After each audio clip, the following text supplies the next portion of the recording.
get close enough. You don't have to touch anybody. Just getting even more air off of that rear spoiler makes you sideways and makes it difficult to drive. And that's the guy leading the race. So much for the single file 12-car lead draft. They've doubled up again. Shannon? Well, Clint Boyer free in the middle, free going in and tight in the middle. But guys, you saw he's having a hard time staying on that bottom line. That is what he's most struggling with right now. Before he climbed in the car before the race, I asked him what it was like driving these cars, and he laughed and said, man, they are a handful. Mike?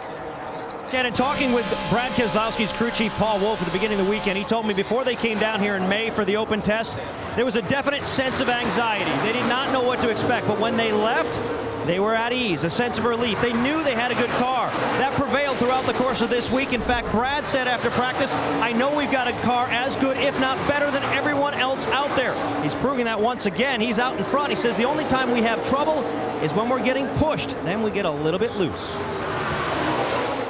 See another car in that group, that one car of Ryan Newman. I saw him working the bottom. His car looked pretty solid. And that's all relative. All of them look like they're sliding around quite a bit, but you can see working the bottom of the racetrack pretty well. There's Newman. That may pay off here in a little while. Showing in 10th position right now and looking for more on the bottom.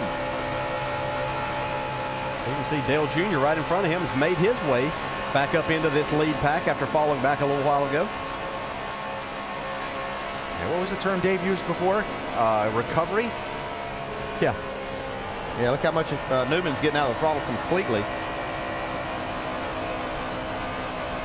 You still see, I'm looking at the lap times, and they're still running relatively fast lap times.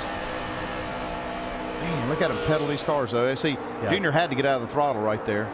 Oh, boy. That was Eric McClure. The lead pack was putting a lap down. Moment for Junior, kind of broke that lead pack up just for a bit. Yeah, and I think Junior's car is extremely loose, and when somebody gets up on his bumper, he just has to get out of the gas, and he couldn't stand that right there. He was going forward by getting a push down the straightaway, but once he got to that closeness in the corner, he just couldn't do it anymore.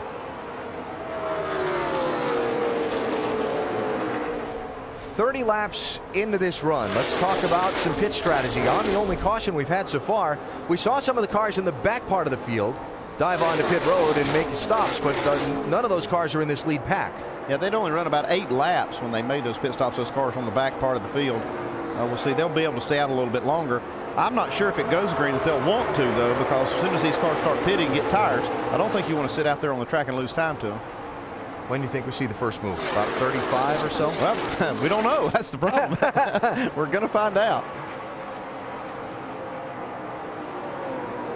At the start of the race, there were 2 very similarly painted Penske discount tire machines on the front row.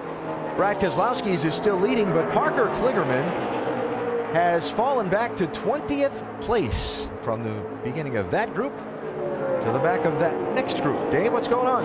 Just confirmed with crew chief Chris Carrier, Parker Kligerman definitely dropping back and just hanging out for right now. I kind of worry about that strategy right now, because you see how these packs are getting broken apart, and that can actually even get worse as it goes. I'd be kind of, if I was going to drop back, I think I'd just try to do it on the lead, in that lead group. I'd have to say, too, maybe that they're not telling us everything there. They didn't practice a lot with this car because, as you explained in qualifying, and this car is Brad Keselowski's backup, so they couldn't have it on the track a lot. So I don't know that he is really happy with his race car at this point in time. Maybe he's hanging out until he can work on it and get it to driving somewhat better.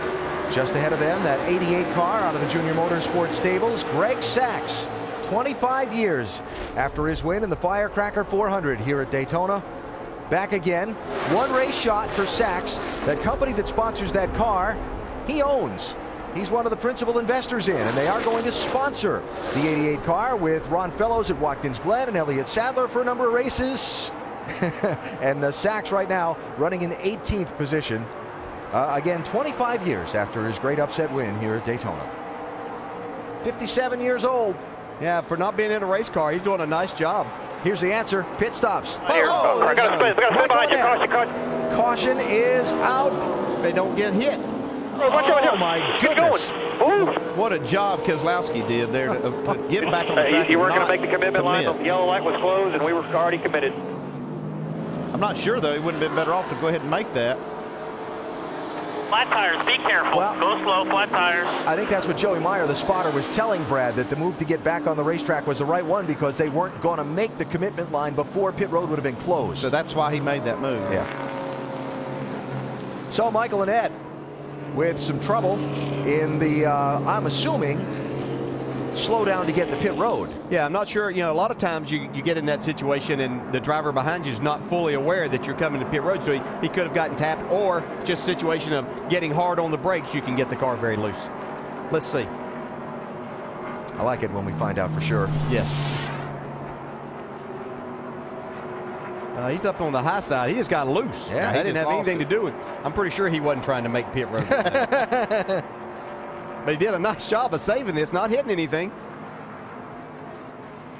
And Allgaier just misses him. Wow. Yeah, he didn't realize when he was trying to get back on the racetrack that he put himself in the danger lane there.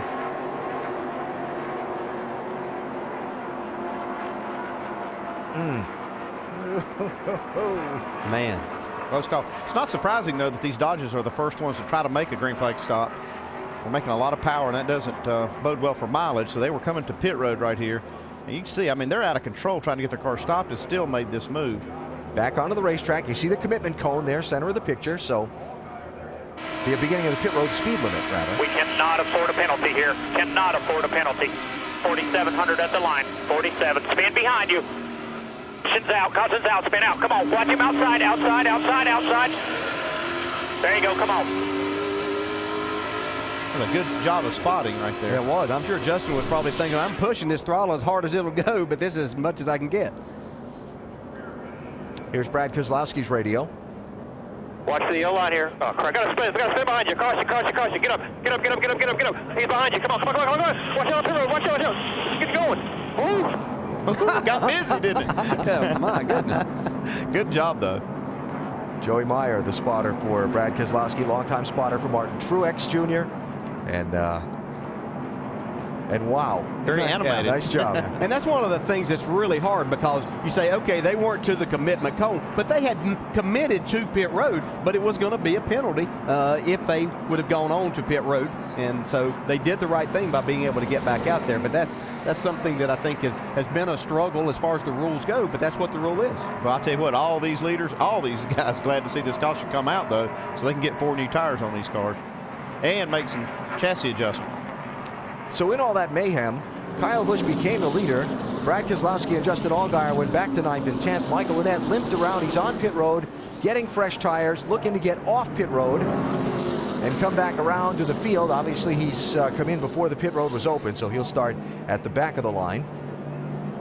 And 34 laps into this race, these pit crews are going to get a look at a set of tires off these race cars with pretty much a full fuel run on them. That should help to see what the car is doing and how it's acting. You can look at those tires and read it. Doc, they're coming to you.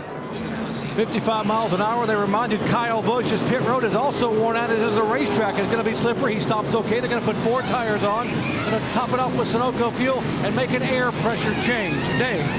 Dale Earnhardt Jr. has a Sprint Cup pit crew. He says, I don't need anything. I'm loose and tight, but I do need Sunoco fuel, and I will take 4 Goodyear tires. Shannon?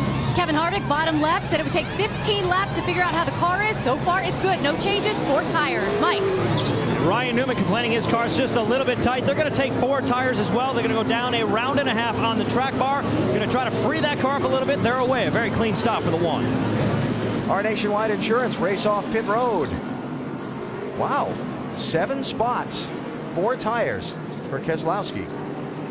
Now, remember what Rick Yeomans, our over-the-wall reporter, told us? These pit stops might take a little longer because of the longer studs on the car. Let's watch. All right, the G&K Services Chevy and Mike Wallace is terrible right now. Very loose with somebody pushing.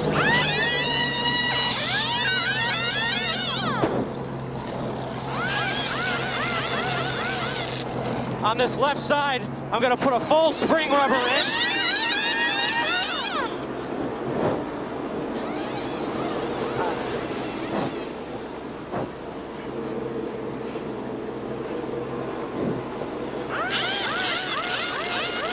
There we go.